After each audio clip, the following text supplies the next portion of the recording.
Friends, we are here to discuss one of the portions of disaster management, which is non-departmental elective for the 8th semester students of APJ Abdul Kalam Technological University. We are going to discuss one of the portions of the 4th module, which mainly includes the human induced disasters.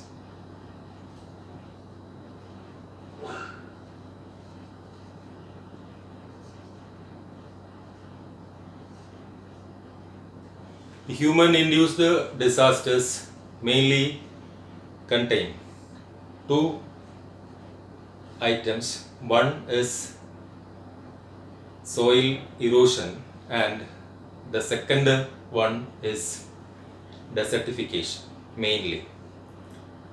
So today this session I will try to give a very brief idea about desertification as part of human induced disaster.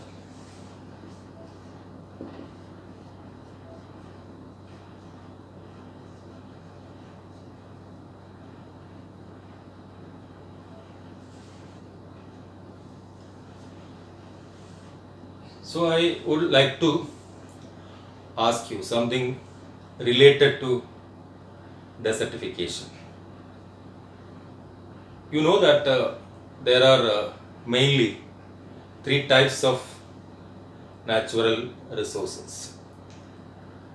The first one is air, second one is water, and the third one is land. I would like to ask a question to you about air resources. What is the most highly unique feature of air resources? And say something about water resources. And again, do you know anything unique about land resources? The answer to these questions is like this. Air is the lone resource which is freely available in enough quantities to both the rich people or the richest people of the world and also the poorest people of the world. And if you ask something about water, water is a resource which is highly vulnerable to pollution, degradation in its quality, and also degeneration in the amount of that particular resource available on the surface and beneath the surface of the earth. And today's discussion is about land resources, and I would like to ask you about, say something unique about land resources. Land is the lone resource which cannot be transported from one place to another place. For example, you consider Kollam urban area. If you experience a scarcity in drinking water in this given area, you can transport drinking water from Shastamkota freshwater lake to Kollam urban area. And air, in the case of air, it is available everywhere. But what about land? If you see that land is a very limited resource in Kollam urban area, is it possible to transport land from some other area to the given area, that is Kollam corporation area? It is impossible. Land is, so it is considered as the most highly finite resource. Its extent is limited. So desertification is a phenomenon which is very slow, which is going to happen on the surface of the earth, and it is related to the land resource. If you ask what is it, desertification, what is meant by desertification, I would like to say that it is a negative aspect related to land resources. As a result of desertification, it can be considered as a phenomenon or a process which is happening over the years by which land is degraded. Degradation of the land. Degradation of land. And degradation of land or degeneration of land. This means that the natural properties and functions of, or the designated natural properties and functions of this particular precious, unique resource is going to be lost day by day. That is land degradation. And this land degradation is going to happen in dry or arid, in semi-arid, or in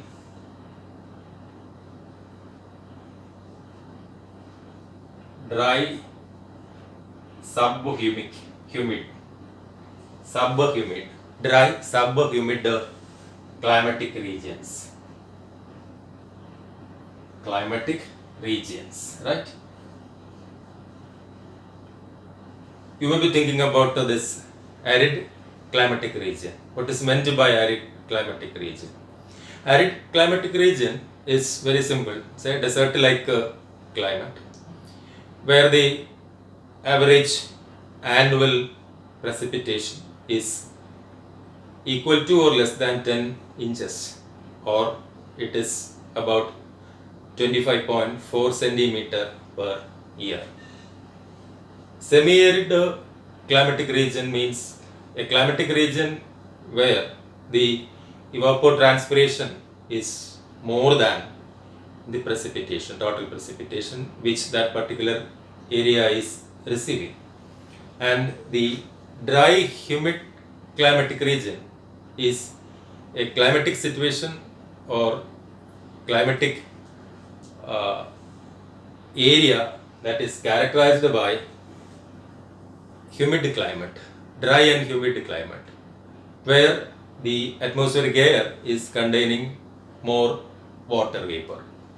So degradation of land happening in arid, semi-arid or dry sub-humid climate, which is the result of a number of factors, including human intervention and also climatic changes. If you consider the factors responsible for desertification, I would emphasize that there are mainly two factors. First factor is factors of desertification. The first factor is human intervention.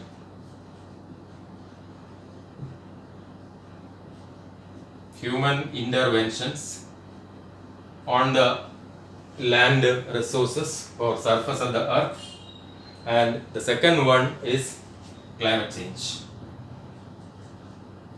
Climate change. Here you may be asking a question: why do you consider desertification as a human induced disaster? The answer is this: two reasons. First reason is human interventions, and the second reason can be climate change. And majority of scientists all over the world believe that climate change also is human induced. That means the factors altogether responsible for desertification are human induced factors. Now if you go to the definition of desertification, it was defined. The modern definition of desertification was given by the United Nations conference, UN conference on environment and development 1992, which happened at Rio de Janeiro, the world famous Rio summit. Actually, that particular summit has given this world famous definition of desertification. It is defined, or it was defined, as land degradation occurring in arid, semi-arid or dry subhumid climatic regions as a result of human interventions or climate change or both. And if you ask, by human intervention, how does desertification occur?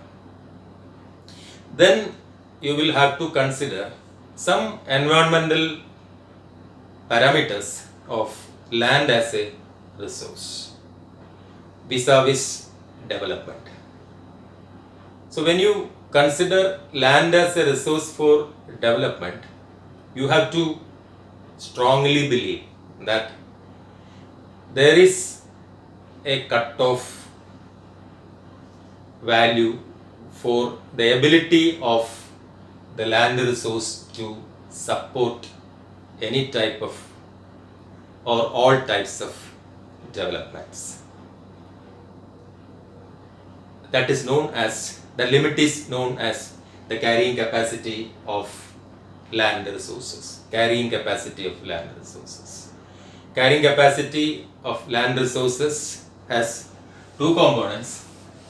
The first component is the supportive capacity of the land resources, and the second component is the assimilative capacity. So we have to now consider land as a resource which can be made available for development. Made available for development. So when you consider land as a resource made available for development, two capacities have to be considered. One is the supportive capacity. Supportive capacity of land. Supportive capacity of land. Capacity, and second one is assimilative capacity. Assimilative capacity. So it can be very easily found that desertification occurs when the supportive capacity of land is exceeded, when the assimilative capacity of the land is exceeded. What does it mean? When you consider land as a resource for your developmental purposes, you see that the supportive capacity is exceeded means the total amount of resources that can be land resources that can be given by nature for development. That has a limit, and that is supportive capacity. And also assimilative capacity means, in any case, it has to be assumed that there are some byproducts for any developmental activity, and these byproducts, most of the time, the given local environment may be able to assimilate it. So the maximum amount of pollutant load or byproducts generated by a developmental activity that can be accommodated by the given environment. In this case, the land environment is known as the assimilative capacity. So when this assimilative capacity and supportive capacity of the land resources is exceeded, you say that the carrying capacity of the resource is exceeded, and in such a case desertification occurs as a disaster, as a human induced long term disaster.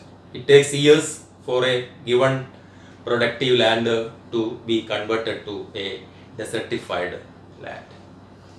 And if you ask what is going to happen as part of desertification, or what are the measurable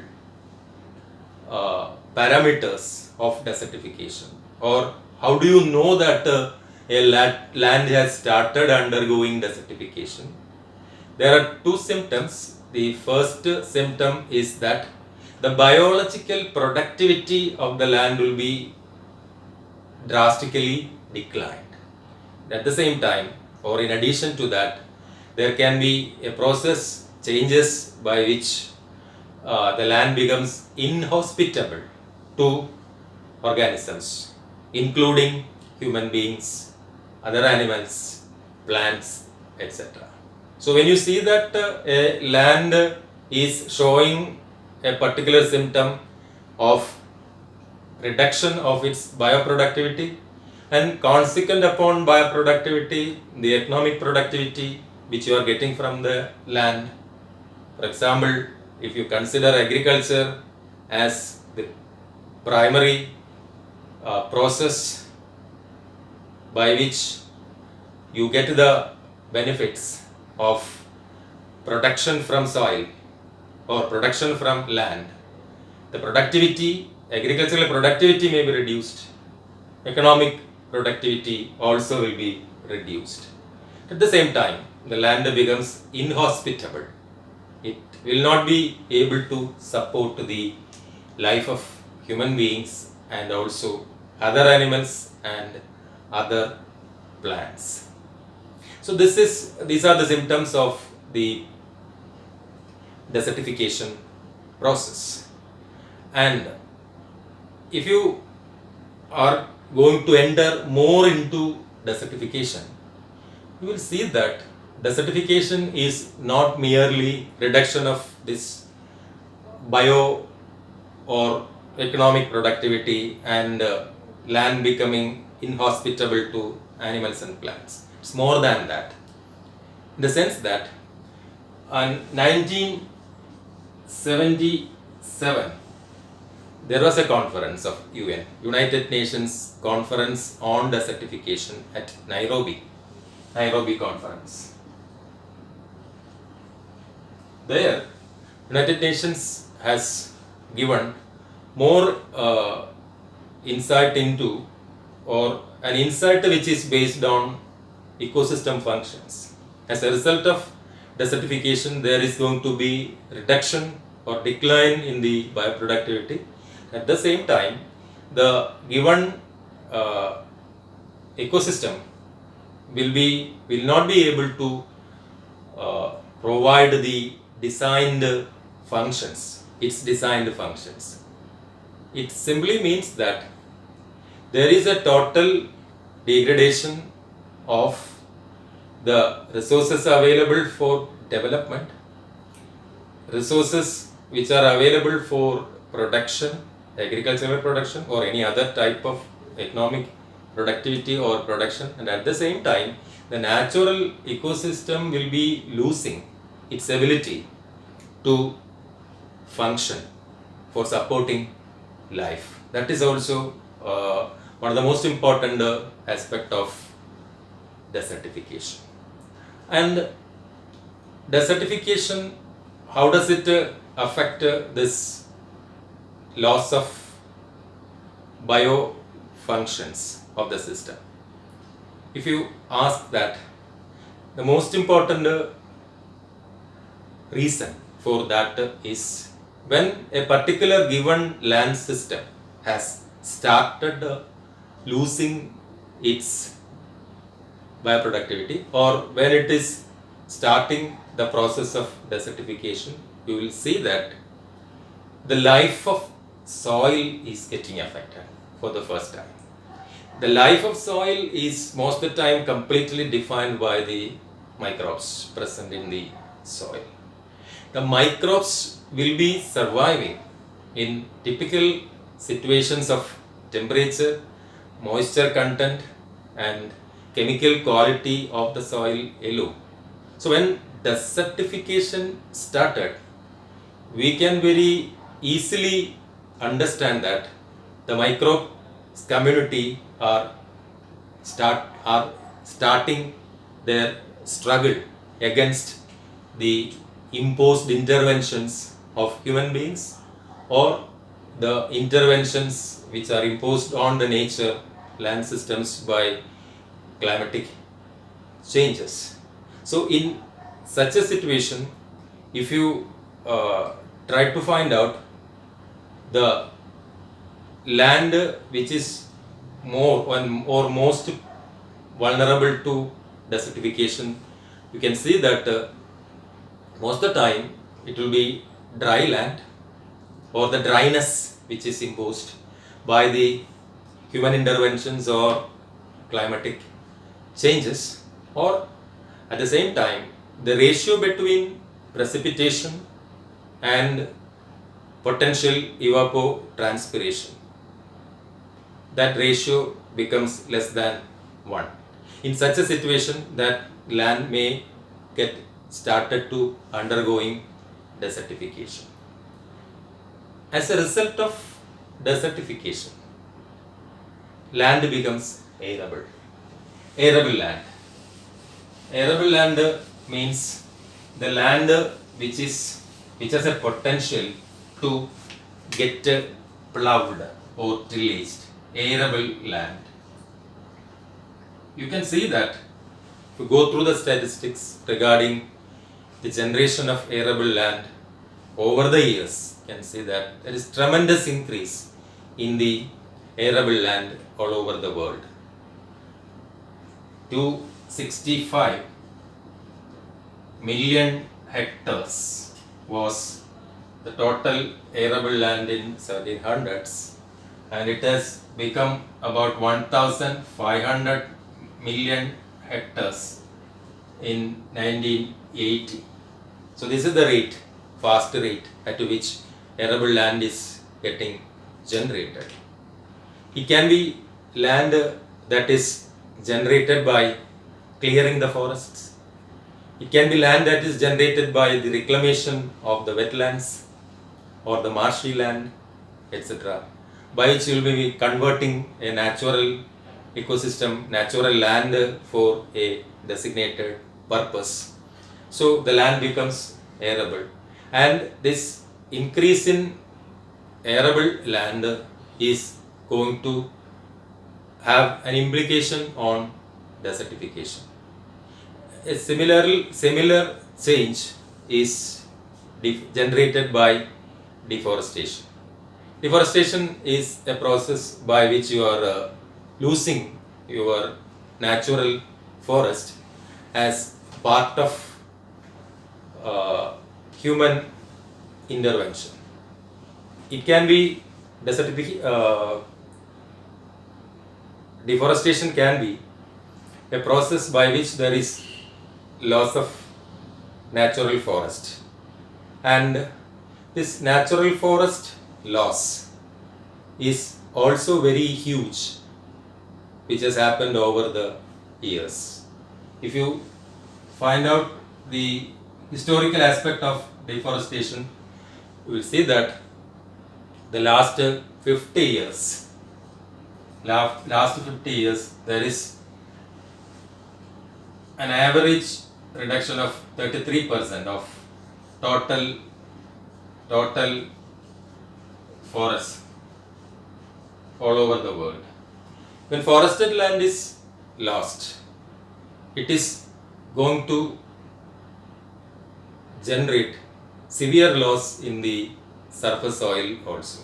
When surface soil is lost, either as part of deforestation or as part of soil erosion, there is going to be tremendous loss of the soil bacteria, by which the net productivity or the life supporting ability of the soil will be reduced. And in addition to these changes of increase in arable land, deforestation, loss of fertile surface soil, there can be changes generated by industrialization also.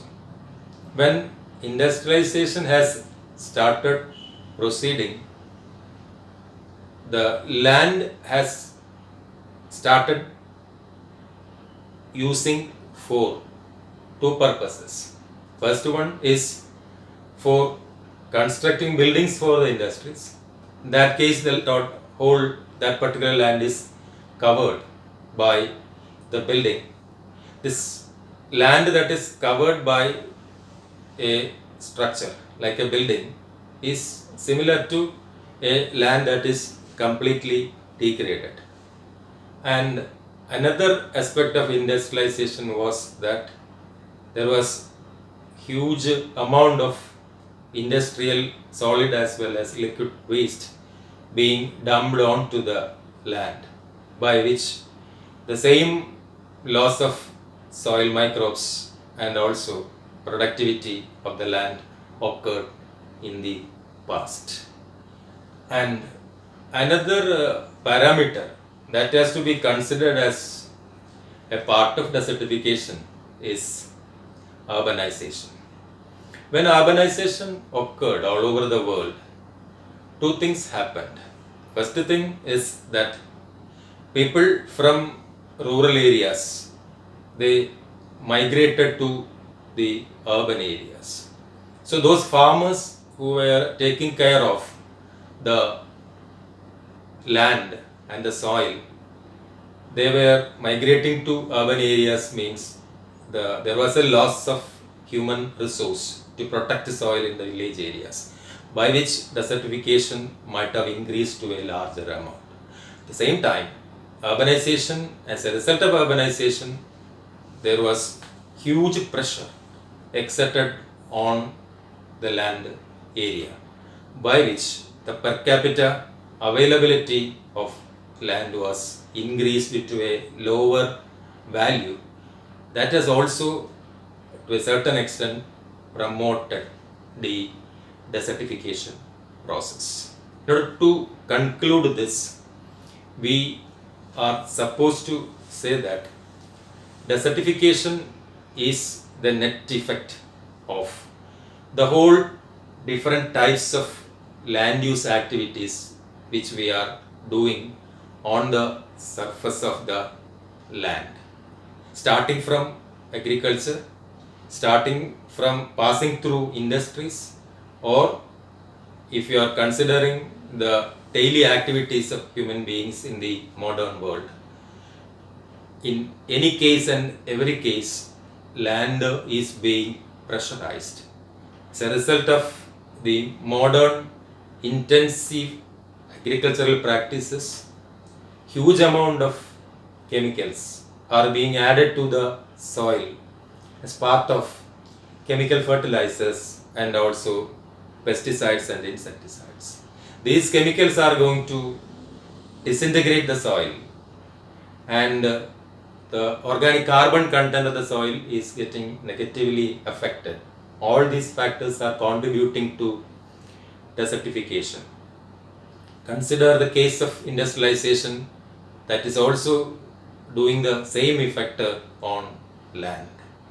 The other end of the spectrum, if you consider our daily life, as part of our daily life, we know that we are dumping huge amount of waste, poisonous waste, including electronic waste, on the surface of the soil, by which the soil quality is getting degraded and the integrity of the soil also is getting degraded.